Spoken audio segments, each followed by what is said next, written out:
Hello there, welcome back. कैसे हो आप सब? Welcome back to our channel. मैं हूं गौरव काबरा और हमेशा की तरह एसएफएम का एक और गजब का कॉन्सेप्ट वीडियो आप सबके लिए लेकर के आया हूं। आज हम लोग डिस्कस करने वाले हैं कैपिटल बजटिंग से लाइफ डिस्पैरिटी। आई अंडरस्टैंड कि ये तो इंटरमीडिएट लेवल टॉपिक है भैया, फाइनल लेवल में क्या करा रहे हो उसका। तो देखो, इंटरमीडिएट लेवल में भी ये क्लियर हो जाना चाहिए था, बट अनफॉर्चुनेटली फाइनल लेवल तक भी मैंने देखा है कि कई सीएमए फाइनल एसएफएम के बच्चों को इसमें दिक्कत आती है। इसीलिए लाइफ डिस्पैरिटी को अच्छे से डिस्कस कर रहा हूं। हमेशा की तरह ये कॉन्सेप्ट वीडियो बहुत ही ज्यादा डिटेल्ड और बहुत ही ज्यादा अच्छा होगा। पूरे वीडियो को देखिएगा, हो सके तो स्पीड में देखिएगा, लेकिन ये पूरी प्लेलिस्ट आपके लिए बहुत ही अमेजिंग तरीके से बनाई जा रही है, तो इसको पूरा देखते जाइए। ये प्लेलिस्ट आपके लिए बहुत अमेजिंग है। ठीक है, शुरुआत करते हैं। गोज विदाउट सेइंग, अगर अच्छा लगेगा तो लाइक कर देना। चलो शुरुआत करते हैं। आज का हमारा जो टॉपिक है वो है life disparity. And life disparity को डिस्कस करने में सबसे पहले हमारे सामने जो सिचुएशन आती है वो ये है कि इधर भी हम लोग दो प्रोजेक्ट्स को कंपेयर कर रहे हैं और उन दोनों में से किसी एक को लेंगे या फिर करेंगे, एक्सेप्ट करेंगे। इसका मतलब ये म्यूचुअली एक्सक्लूसिव प्रोजेक्ट्स हैं, ये बात तय है। मैं फिर से रिपीट कर दूं, म्यूचुअली एक्सक्लूसिव प्रोजेक्ट्स वो प्रोजेक्ट्स होते हैं जहां पे दो प्रोजेक्ट्स के बीच में आप एनालिसिस कर रहे हो, लेकिन सेलेक्ट किसी एक को ही करोगे, दूसरे को आप सिलेक्ट नहीं करोगे, रिजेक्ट कर दोगे। ऐसे में दोनों आपस में कॉम्पिटिटिव हैं, दोनों आपस में कॉम्पिटिशन में हैं, तो इन्हें हम म्यूचुअली एक्सक्लूसिव कहते हैं। गजब की बात यह है कि NPV method already mutually exclusive जो प्रोजेक्ट्स होते हैं उनके लिए सुझाव देता है, वो बताता है क्या करना है। और उसमें यह कहा जाता है कि भाई जिस प्रोजेक्ट का भी एनपीवी ज्यादा है उसको एक्सेप्ट कर लो। हमने म्यूचुअली एक्सक्लूसिव के केस में यह पढ़ा था कि एनपीवी और आईआरआर में लड़ाई हो सकती है, तो भी आपको आईआरआर की नहीं सुननी, एनपीवी की सुननी है। इन सारी बातों पे ऑलरेडी बात हो चुकी है, हमने ऑलरेडी इसी प्लेलिस्ट में जितने कॉन्सेप्ट वीडियोस बनाए हैं ये सारे तर्क हम ऑलरेडी दे चुके हैं। लेकिन अब आता है एक स्पेशल केस। भाई हम दो प्रोजेक्ट्स जो कि म्यूचुअली एक्सक्लूसिव हैं उनमें एनपीवी देखकर डिसीजन ले सकते हैं। जिसका एनपीवी ज्यादा आए हम उसे कर सकते हैं, लेकिन इसके पीछे एक कंडीशन है कि उन दोनों प्रोजेक्ट्स की लाइफ सेम होनी चाहिए। पर ऐसा जरूरी तो है नहीं कि लाइफ हमेशा सेम ही होगी। Life could be in disparity, इसका मतलब लाइफ कुड बी डिफरेंट। अगर दो प्रोजेक्ट्स हैं जिसमें से एक प्रोजेक्ट 5 साल का है, दूसरा प्रोजेक्ट 7 साल का है, तो आप सिर्फ एनपीवी देख करके इसका डिसीजन नहीं ले पाओगे। इसका डिसीजन लेने के लिए अलग तरीका है, और उस तरीके के लिए ही हम इस स्पेशल केस को पढ़ते हैं जिसे हम कहते हैं लाइफ डिस्पैरिटी। यानी अब कभी भी आपसे कोई पूछे कि लाइफ डिस्पैरिटी क्या है, तो दो चीजों के ऊपर आपको लाइट थ्रो करनी है। नंबर वन, दो प्रोजेक्ट्स आपस में म्यूचुअली एक्सक्लूसिव हैं, ये कंडीशन नंबर वन है। और कंडीशन नंबर टू है कि दोनों प्रोजेक्ट्स की जो लाइफ है वो सेम नहीं है, अलग है। अगर ये कंडीशन होती है तो हम लाइफ डिस्पैरिटी के नियम लगा सकते हैं इसके ऊपर। यहाँ पे इन्हीं सब बातों को हमने मेंशन किया हुआ है। मैंने यहां लिखा है कि एनपीवी मेथड सजेस्ट करता है to accept the project that offers higher NPV, however life of the projects differ, we can not directly use NPV method. जब life of the project differ करेगा तब हम एनपीवी मेथड का सीधा सीधा usage नहीं कर सकते। अच्छा भैया, तो लाइफ डिस्पैरिटी में क्या करना है फिर? तो लाइफ डिस्पैरिटी में अपने सामने ना दो मेथड्स निकल करके आते हैं, जिसमें से जो पहला मेथड है वो है इक्विवेलेंट एनुअल एन्युटी मेथड। इसे हम EACF मेथड भी कह सकते हैं। ये EACF के नाम से क्यों जाना जाता है अभी 1 मिनट में पता चलेगा। एक और मेथड है जिसे हम कहते हैं लीस्ट कॉमन मल्टीपल अप्रोच, इसको भी यूज किया जा सकता है। इसको कैसे यूज करते हैं वो भी इस वीडियो में कवर किया जाएगा। पर इन दोनों अप्रोच में अगर आप मुझसे पूछेंगे then I will go on to say that जो हमारा फर्स्ट वाला मेथड है ये ज्यादा पॉपुलर है, ज्यादा यूज में आता है। पहले डिस्कस करते हैं एक छोटा सा एग्जांपल, सिचुएशन समझते हैं, फिर इन दोनों मेथड से उसको सॉल्व करते हैं। ठीक है, तो आइए एक छोटा सा सिचुएशन अपने सामने। प्रोजेक्ट ए और प्रोजेक्ट बी, दो तरह के प्रोजेक्ट अपने को दिख रहे हैं। दोनों की अगर आप देखेंगे तो इन्वेस्टमेंट इन्वॉल्व इज सिमिलर। दोनों में 5-5 लाख रुपए की इन्वेस्टमेंट आपको देनी पड़ रही है। पर प्रोजेक्ट ए में 7.5 लाख रुपए का आपको इनफ्लो मिल रहा है, जो कि फर्स्ट ईयर के एंड पे ही मिल जाएगा। तो सेकेंड ईयर थर्ड ईयर में कुछ भी नहीं आएगा। सो टेक्निकली प्रोजेक्ट सिर्फ 1 साल का है। आप आज 5 लाख रुपए इन्वेस्ट करिए, अगले साल 7.5 लाख रुपए पाइए, आपका काम हो गया। प्रोजेक्ट बी की अगर हम बात करें तो उसमें आपके पास में कैश इनफ्लोज 3 साल में आ रहे हैं। You are getting 2 lakhs for first year and second year respectively, and you are getting 7 lakh rupees at the end of the third year. दोनों प्रोजेक्ट्स को देखें तो दोनों आपस में म्यूचुअली एक्सक्लूसिव प्रोजेक्ट्स हैं, यानी दोनों में से कोई एक को आपको सेलेक्ट करना है। दोनों में एनपीवी मेथड से डायरेक्ट एप्लीकेशन नहीं किया जा सकता, डिसीजन नहीं लिया जा सकता, क्योंकि दोनों की लाइफ अलग है। प्रोजेक्ट ए की लाइफ सिर्फ 1 साल है, जबकि प्रोजेक्ट बी की लाइफ 3 साल की है। ऐसे में हमारे को अगर कॉस्ट ऑफ कैपिटल भी दे दिया जाए तो हम कैसे डिसीजन लेंगे? तो इसके लिए अब हमको उन दोनों मेथड्स को यूज करना होगा जिसका हमने ऊपर नाम पढ़ा है। तो दोनों मेथड्स में होता क्या है, एक बार समझते हैं। हमारा जो पहला मेथड होता है ना, इक्विवेलेंट एनुअल कैश फ्लो वाला अप्रोच, या फिर इक्विवेलेंट एनुअल एन्युटी मेथड, इसमें हम क्या अज्यूम करते हैं? इसमें हम ये अज्यूम करते हैं कि अगर कोई प्रोजेक्ट है जिसकी एनपीवी हमें आज के दिन पता है, तो हम इस एनपीवी का इक्विवेलेंट कैश फ्लो अमाउंट पता करते हैं कि हर साल ये कैश फ्लो कितना मिलता हमें।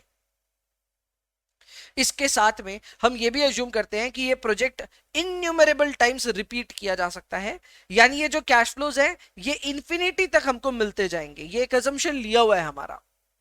फिर से समझा देता हूं, दैट हमारे पास एनपीवी है, ये एनपीवी को हम कन्वर्ट करना चाहते हैं into annual cash flows, and फिर हम साथ में ये भी अजम्पशन लेंगे कि ये जो प्रोजेक्ट है ये जितनी ज्यादा बार हम करना चाहें उतनी बार कर सकते हैं। आपको 10 बार करना है, 20 बार करना है, करते ही रहना है, यू कैन डू इट। ये एक छोटा सा अजम्पशन लिया गया है। इससे क्या होगा ना, हम अपने एनपीवी को बार बार कैश फ्लो फॉर्म में कन्वर्ट करते जाएंगे, एंड फिर जब अपने दो प्रोजेक्ट्स का कंपैरिजन करना है तो rather than comparing the NPV we will compare their cash flows.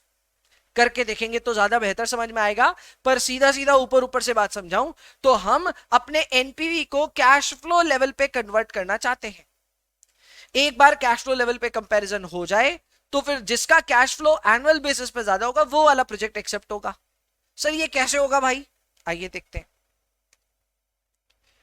पहला वाला ही हम लोग मेथड कर रहे हैं, तो देखो यहाँ पे मैंने स्टेप्स भी लिखे हैं, एकदम बाकायदा धीरे धीरे करेंगे। पहला स्टेप कहता है कि दोनों ही प्रोजेक्ट का आप एनपीवी निकाल करके रेडी हो जाओ। वो तो हम एनीवेज निकालने वाले थे। अब एनपीवी मेथड ये कहता है एनपीवी जिसका हायर वो जीत गया, पर क्योंकि यार लाइफ दोनों की सेम नहीं है तो हम एनपीवी मेथड का डिसीजन मेकिंग यूज नहीं करेंगे। तो सेकेंड स्टेप में ये होता है कि हम EACF निकालें। EACF का फुल फॉर्म हो गया इक्विवेलेंट एनुअल कैश फ्लो, और ये इक्विवेलेंट एनुअल कैश फ्लो निकालने के लिए ये फॉर्मूला लगेगा, which is NPV divided by PVIFA। NPV divided by PVIFA। भाई ये फॉर्मूला कहां से आया ये भी समझाओ। तो देखो ये फॉर्मूला बहुत बेसिक जगह से आया। टाइम वैल्यू ऑफ मनी में हमने पढ़ा हुआ है present value of annuity is equal to annuity amount into PVIFA। ये हमने पढ़ा हुआ है, करेक्ट। अगर इसी फॉर्मूले पे आप गौर करेंगे तो हम ए की जगह कैश फ्लो ढूंढ रहे हैं और पीवी की जगह हमारे पास एनपीवी है। तो हमने क्या किया, ये पीवीआईएफए को एनपीवी के नीचे डाल दिया, एंड हम जो ढूंढ रहे हैं वो है हमारा एनुअल कैश फ्लो। तो एक तरह से टाइम वैल्यू ऑफ मनी का एकदम बेसिक फॉर्मूला है जिसको तोड़ मरोड़ करके यहां EACF को ढूंढा जा रहा है। अब यहां पे हम इस EACF को अज्यूम करेंगे कि ये हमारे पास हर साल आएगा। अब आप कहेंगे ऐसे कैसे आएगा, प्रोजेक्ट 3 साल का है तो 5वें 6ठे 7वें साल में कैसे आएगा? तो ये अज्यूम इसलिए किया जा रहा है क्योंकि हम साथ साथ ये भी अजम्पशन ले रहे हैं कि प्रोजेक्ट एक बार फिनिश होगा तो दोबारा भी किया जाएगा, तिबारा किया जाएगा, चौबारा, और उसके बाद जो भी होता है वो भी किया जाएगा। बेसिकली प्रोजेक्ट को हम कंप्लीट करते जाएंगे, आगे लेते जाएंगे, रिपीट करते जाएंगे। ऐसे में जो एनपीवी का कैश फ्लो आप जनरेट कर रहे हो वो सिर्फ first year, second year, third year पे एंड नहीं होगा, वो हर साल आपको नजर आने लग जाएगा। और इसी चीज को मैं आपको यहां प्रोजेक्ट ए को सॉल्व करके दिखा भी रहा हूं। प्रोजेक्ट ए क्या प्रोजेक्ट बी दोनों शो करूंगा। एनपीवी सबसे पहले कंप्यूट करें for project A, which is fairly easy to compute. Project A में सिर्फ एक ही कैश फ्लो हमारे पास में इनफ्लो के नाम पे, which is 7,50,000 coming at the year end of first year. तो उसको हमने पीवी किया, उसमें से माइनस किया इनिशियल इन्वेस्टमेंट। एनपीवी आ गया 169,750। 169,750 इज अवर एनपीवी। इस एनपीवी को हमको कन्वर्ट करना है इनटू EACF। EACF के लिए फॉर्मूला होता है NPV divided bye PVIFA। NPV divided bye PVIFA। सो ये रहा एनपीवी, ये रहा PVIFA। भैया यहाँ PVIFA के नाम पे आपने एक ही वैल्यू क्यों लिया? क्योंकि एक ही साल था। हम आमतौर पे क्या लेते हैं, PVIFA यहां लेंगे 12% 1। तो ये तो PVIFA बोलो या PVIF बोलो, एक ही बात है। खैर हमने इसको डिवाइड किया, हमारे पास वैल्यू आई 190090। भैया इसका इंटरप्रिटेशन क्या है? तो इसका इंटरप्रिटेशन ये है कि जो प्रोजेक्ट करने पे आपको 1,69,750 की एनपीवी मिल रही थी आज, वो इक्विवेलेंट है टू 1,90,000। वैसे तो पूरा अमाउंट है 1,90,090 रुपीज, तो वो इक्विवेलेंट है इस अमाउंट का at every single year end. जी हाँ, हम ये अज्यूम कैसे कर पा रहे हैं कि भैया ये एनपीवी एक बार, लेकिन कैश फ्लो हर साल कैसे?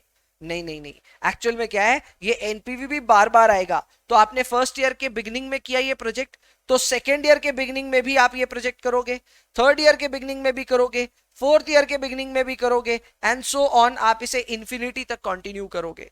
तो एवरी ईयर बिगिनिंग पे आपको 169,750 का एक एनपीवी देखने को मिलेगा, जिसे हम इक्विवेलेंट टर्म्स में ईयर एंड कैश फ्लो में कन्वर्ट कर रहे हैं। और हमारा ईयर एंड कैश फ्लो आ रहा है 1,90,090 rupees at the end of every single year till infinity. यही सेम काम प्रोजेक्ट बी के लिए करेंगे। प्रोजेक्ट बी में भी सेम यही किया, हमने एनपीवी कंप्यूट किया और अब एनपीवी को हम ईएसीएफ में कन्वर्ट कर रहे हैं। EACF is equivalent annual cash flow, formula is NPV divided by PVIFA. So ये रहा मेरा एनपीवी, डिवाइड किया हमने पीवीआईएफए से। पीवीआईएफए करना तो आसान होता है ना, हमने 1.1 डिवाइडेड बाय 1.12 किया, इक्वल टू 3 बार प्रेस किया और फिर किया जीटी। तो ये करने पे रिजल्ट आ रहा है 2.402, ये हमारा पीवीआईएफए है। और यहां ईएसीएफ का वैल्यू आया 1,40,050।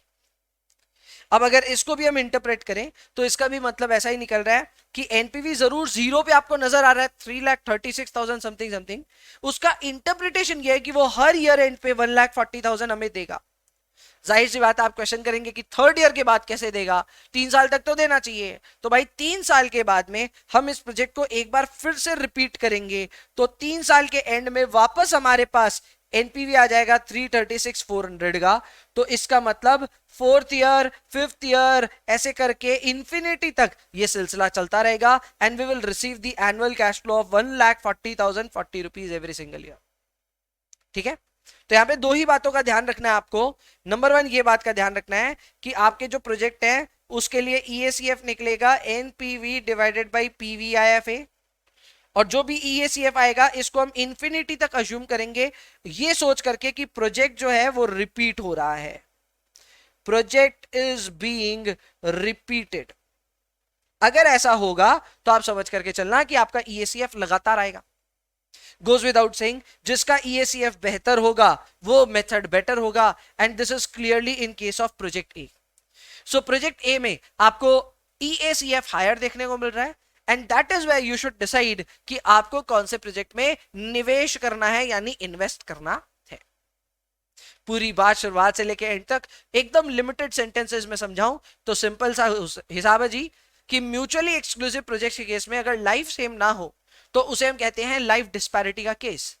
लाइफ डिस्पैरिटी के केस में ईएसीएफ कैलकुलेट करना होता है which is NPV divided by PVIFA. EACF जो भी होगा प्रोजेक्ट का, जिस प्रोजेक्ट का हाईएस्ट होगा हम उसी प्रोजेक्ट को एक्सेप्ट करेंगे। इसमें एक थोड़ा सा और कैच है, कभी कभी सवाल में ना they don't give you NPV, कुछ कुछ सवालों में they just give you cost, यानी सिर्फ कॉस्ट ही कॉस्ट की बात हो रही है, कभी भी रेवेन्यू की बात नहीं होती, इनफ्लोस की बात नहीं होती। ऐसे प्रोजेक्ट्स में ध्यान देना ईएसीएफ वैसे ही कैलकुलेट होगा जैसे होता है, बट क्योंकि अब आपका ऑब्जेक्टिव या पर्सपेक्टिव कॉस्ट ओरिएंटेड हो गया है तो उधर हायर द बेटर नहीं होगा, उधर लोअर द बेटर होगा। समझ में आ रही बात? यानी ईएसीएफ निकालिए, ईएसीएफ निकालने के बाद आपको यह देखना है कि हायर कब होगा और लोअर कब होगा, तो ये पर्सपेक्टिव पे डिपेंड करता है। अगर आप एनपीवी का पर्सपेक्टिव लेकर के चलेंगे तो हायर द बेटर होगा, और अगर आप खर्चों का पर्सपेक्टिव लेके चलेंगे तो उस केस में लोअर द बेटर होगा। छोटी सी बात को ख्याल रखिएगा, बाद बाकी किताब में बहुत सारे सवाल हैं, अटेम्प्ट कीजिएगा, आराम से सवाल बनेंगे। वैसे ये भी मैंने जो कराया ये मैथ का ही सवाल है, तो इस सवाल को भी करने से आपको थोड़ा सा बुद्धि खुला होगा। आते हैं अब दूसरे मेथड की बात करते हैं। इसी का दूसरा मेथड है least common multiple approach. Least common multiple approach में क्या होता है वो समझाता हूं आपको मैं। यहां पे हम सबसे पहले एलसीएम निकालते हैं। एलसीएम क्या होता है भैया? अरे एलसीएम ऐसे छोड़ो यार, आपका प्रोजेक्ट नंबर 1 ए नंबर प्रोजेक्ट 1 साल का प्रोजेक्ट है, प्रोजेक्ट नंबर बी 3 साल का प्रोजेक्ट है, तो हमको एक ऐसा कॉमन ईयर्स ढूंढना है जिसमें दोनों प्रोजेक्ट्स कंप्लीट होंगे एक से ज्यादा बार, या फिर मतलब जो भी होंगे होल नंबर में कंप्लीट होंगे। तो भाई इसका रिजल्ट आता है 3 साल। कैसे भैया? अगर हम 3 साल का आंकलन करेंगे तो ए को हम करेंगे 3 बार और बी को करेंगे 1 बार, यानी 3 साल कंप्लीट होने के बाद ए 3 बार हम अटेम्प्ट कर चुके होंगे, बी को एक ही बार करेंगे। अब दोनों की लाइफ क्या हो गई? सेम हो गई। मतलब ऐसे तो अलग अलग है, ऐसे 1 ईयर और 3 ईयर है, पर अगर ए को आप 3 बार कर लेते हो तब वो लाइफ उसकी 3 ईयर्स मानी जा सकती है। तो ए को रिपीट किया जाएगा 3 बार और बी को रिपीट किया जाएगा सिर्फ 1 बार। दोनों की अब कॉम्बाइंड लाइफ हो गई है 3-3 साल। अब इनको एनपीवी मेथड से कंपेयर किया जा सकता है। मुझे पता आपके दिमाग में क्वेश्चन आएगा कि अगर ये ए और बी अलग अलग ईयर्स होते तो कैसे होता? जैसे कि अगर ए होता 2 इयर्स का और बी होता 3 इयर्स का, तो भैया कैसे करते? तो हम एलसीएम मानते 6 इयर्स को, एंड फिर ए को हम रिपीट करते 3 बार और बी को रिपीट करते 2 बार। लॉजिक समझ में आ रहा है? अल्टीमेटली दोनों की लाइफ को हम 6 इयर्स तक ले आते और 6 इयर्स आने पे दोनों की लाइफ हो गई सेम। क्योंकि दोनों की लाइफ हो गई सेम तो ये लाइफ डिस्पैरिटी का सवाल नहीं रहा। तो एलसीएम बहुत ही सिंपल सा मेथड है और यहां पे उसके स्टेप्स भी मैंने लिखे हैं। स्टेप नंबर 1 ये कहता है कि आप कैलकुलेट कर लो NPV under both the projects. Step number 2 ये कहता है कि एलसीएम निकालो और देखो कि आपको कौन से प्रोजेक्ट को कितनी बार करना पड़ रहा है। लास्ट में जितने भी एनपीवी आए उनका पीवी कर लो। जिस प्रोजेक्ट का पीवी ऑफ एनपीवी सबसे ज्यादा है उस प्रोजेक्ट को हम हाँ कहेंगे। कैसे होगा भैया ये सॉल्व? आइए देख लेते हैं। प्रोजेक्ट ए की अगर हम बात करें तो प्रोजेक्ट ए को मैंने क्लियरली लिखा है कि इसको हम रिपीट करेंगे कितनी बार? 3 बार, क्योंकि हमारा एलसीएम आ रहा है 3 years. Project A is of only 1 year, तो 1 साल को प्रोजेक्ट को 3 साल तक करना तो 3 बार करना पड़ेगा। और प्रोजेक्ट बी 3 साल का ही है तो उसको एक ही बार करना होगा, 3 साल का ड्यूरेशन कवर हो जाएगा। तो यहां लिखा है कि भैया ए कैसा दिखेगा? ए ऐसा दिखेगा। भैया इस टाइमलाइन को समझाएंगे थोड़ा? एकदम समझाऊंगा। देखो भाई, आपने अगर प्रोजेक्ट ए की बात करें तो उसकी टाइमलाइन ऐसी दिख रही थी कायदे से। ये 0 था, ये 1 था। अगर आप प्रोजेक्ट ले रहे हो तो आपको एनपीवी मिल रहा था 169,750 का। हमने इससे पहले कंप्यूट किया था। एनपीवी आपको मिल रहा था 169,750 का जब प्रोजेक्ट क्या था? सिर्फ 1 साल का। पर अब हम इसी प्रोजेक्ट को एक्सटेंड करके एक और बार करेंगे और फिर एक्सटेंड करके और एक बार करेंगे। तो इसका मतलब क्या हुआ? जब 0 पे हमने प्रोजेक्ट लिया तो उस समय हमें एनपीवी मिला, तो 1 पे भी मिलेगा और 2 पे भी मिलेगा। भैया 3 पे मिलेगा क्या? नहीं, क्योंकि NPV beginning of the project पे मिलता है। So you will get NPV at 0, 1 and 2। तो 3 बार आपको प्रोजेक्ट नंबर 1 पे एनपीवी हासिल हो रहा है। रीजन भी बहुत सिंपल है, इस प्रोजेक्ट को किया भी 3 बार जा रहा है। तो अब इसकी अगर आप टाइमलाइन देखेंगे तो आपको समझ में आएगा कि हाँ जी, 0 पे एनपीवी मिला, 1 पे एनपीवी मिला, 2 पे भी एनपीवी मिला। अब क्या है, जितनी भी एनपीवी मिली है उन सब की आपको पीवीआईएफए करनी है। तो यहां आप देख सकते हैं मैंने पीवीआईएफए किया है, लेकिन फॉर्मूला लगाते वक्त मैंने फॉर्मूला लगाया है एन्युटी ड्यू का। भैया वाई एन्युटी ड्यू? क्योंकि एनपीवी जो मिल रही है वो 0 से मिल रही है, so it is beginning of the year cash flow, ना कि and of the year cash flow. तो कायदे से ऐसे ही सॉल्व होना चाहिए कि आप इसकी जब पीवी करें तो आप एन्युटी ड्यू सोच करके इसे करें, ना कि ऑर्डिनरी एन्युटी। अगर मैं ज्यादा टेक्निकल हो गया हूं टाइम वैल्यू ऑफ मनी को लेकर के तो माफ कीजिएगा, सीधा सीधा समझाऊं तो इसकी एनपीवी ऐसे कीजिएगा 169,750 प्लस, अच्छा पहले वाले की पीवी करने की दरकार नहीं है क्योंकि वो ऑलरेडी 0 पे है। दूसरे वाले की पीवी करनी है तो इंटू 0.893 एंड तीसरे वाले की करनी है तो इंटू 0.751, ऐसा कुछ फैक्टर रहता है। क्लियर? तो यहां पे अपने पास में जो भी फैक्टर है वो फैक्टर्स कंसिडर कर लिए जाएंगे एंड उसके बाद हमारा यहां पे पीवी आ जाएगा। पीवी का वैल्यू आ रहा है 4,56,668। सो 0 को पीवी करना नहीं है, 1 को पीवी करना है, 2 को पीवी करना है। इसको इस तरह से भी लिखा जा सकता है 169,750 plus 169,750 divided by 1.12 to the power 1 plus 169,750 divided by 1.12 to the power 3, sorry to the power 2। Clear? So इस तरह से भी इसको लिखा जा सकता है। हमने इसको सॉल्व किया, रिजल्ट हमारे सामने आ गया। पर पता है इंस्टीट्यूट के मैथ में ये गलत किया हुआ है। गलत मतलब आप देखो इंस्टीट्यूट की मैथ में जो गलती है मैं आपको साथ साथ दिखाते हुए चल रहा हूं। आपकी मॉड्यूल में आपको दिख जाएगा जहां पे लीस्ट कॉमन मल्टीपल डिस्कस हुआ है, वहां पे इन्होंने इसी इलस्ट्रेशन को सॉल्व किया है और इन्होंने ये माना कि एनपीवी आपको फर्स्ट ईयर के एंड पे मिलेगी, फिर सेकेंड ईयर के एंड पे मिलेगी और थर्ड ईयर के एंड पे मिलेगी। अरे भाई थोड़ा दिमाग लगाते ना, जो भी इस बुक को बना रहे हैं उन्होंने थोड़ा सा दिमाग लगाया था तो सोचते कि प्रोजेक्ट की एनपीवी एंड पे नहीं मिलती, बिगिनिंग पे मिलती है। और ये स्ट्रक्चर एक्चुअली 1 2 3 पे नहीं बल्कि 0 1 2 पे होना चाहिए था। एंड इस वजह से इन्होंने एंड ऑफ द ईयर 1 2 3 पे लेकर के इसको गलत बनाया है। रिजल्ट इनका आया है 407482। मुझे यकीन है कि इस गलती को अब देखने के बाद इंस्टीट्यूट की इस मैथ को बनाने वाला यही बात बोलेगा, भारी मिस्टेक हो गया सर, एकदम ब्लंडर हो गया, है ना? क्योंकि यार हुआ है कि ब्लंडर ही है, मतलब बहुत ही बड़ा ब्लंडर है कि आप फाइनेंस समझा रहे हो यार, यू आर टीचिंग फाइनेंस और वो भी फाइनल लेवल पे आकर के इतनी बेसिक मिस्टेक कैसे कर सकते हैं आप? आपके प्रोजेक्ट्स की कैश फ्लो कब फॉल कर रही है, अगर इसका आपको अंदाजा नहीं है, फाइनेंस की ये किताब ही कैसे बन रही है? सो भाई बहुत भारी मिस्टेक है ये, इसीलिए बहुत भारी मिस्टेक हो गया, ब्लंडर हो गया ये। मेरे ख्याल से एक एकदम सीधा सीधा यहाँ पे स्टेटमेंट निकल करके आना चाहिए कि भैया हाँ गलती है, बुक में ये भारी गलती है। खास करके किसी को कॉन्सेप्ट समझाते वक्त अगर ये गलती है तो मुझे थोड़ा दर्द होता है उन सेल्फ स्टडी कैंडिडेट्स के लिए कि यार सेल्फ स्टडी आप कैसे करोगे जब आपके कॉन्सेप्ट से इतने वीक बन रहे हैं।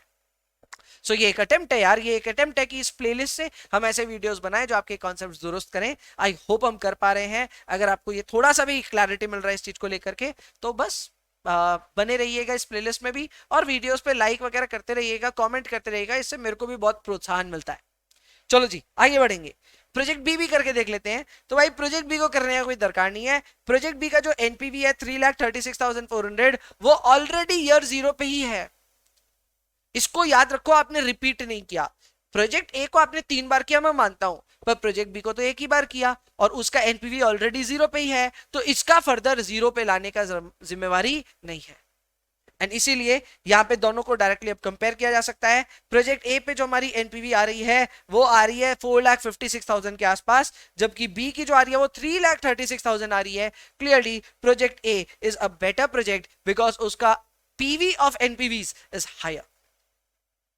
तो दोनों ही मेथड, आप EACF वाला मेथड लगा लो या फिर LCM मेथड लगा लो, दोनों ही मेथड में रिजल्ट आएगा सेम। दोनों को करने का अलग अलग तरीका है ये मैं मानता हूं, लेकिन दोनों का रिजल्ट आएगा एकदम सेम। मतलब जो डिसीजन है वो सेम आ जाएगा। नंबर्स तो ऑब्वियसली इधर उधर होंगे क्योंकि दोनों अप्रोचेस थोड़े थोड़े अलग हैं। सो ये था एक गजब का कॉन्सेप्ट वीडियो जिसमें मैंने ट्राई किया कि लाइफ डिस्पैरिटी को आपके सामने थोड़ा अच्छे से रखूं। अगेन गोज विदाउट सेइंग ये इंटरमीडिएट लेवल टॉपिक होता तो मैं इसमें और ज्यादा समय देता, धीरे धीरे समझाता, पर क्योंकि ये फाइनल लेवल टॉपिक था मुझे ऐसा लगता है कि आपको शायद थोड़ा सा पहले से पता था, तो इसीलिए मैं सिर्फ इंपॉर्टेंट इश्यूज को टच करते हुए कम समय में इन चीजों को आपके सामने रखा। अगर फिर भी आपको ऐसा लगे कभी भी किसी भी पॉइंट पे वीडियो देख करके कि और इलेबोरेट वीडियो आपको चाहिए तो कमेंट में डाल देना, मैं जरूर से ट्राई करूंगा उस पर और इलेबोरेटेड वीडियो बनाने का। ठीक है, अभी के लिए तो इतना ही रखेंगे। आई होप आपके लिए ये कॉन्सेप्ट क्लास मजेदार रही। मिलेंगे नेक्स्ट कॉन्सेप्ट क्लास में। Bye bye, take care and enjoy yourselves please.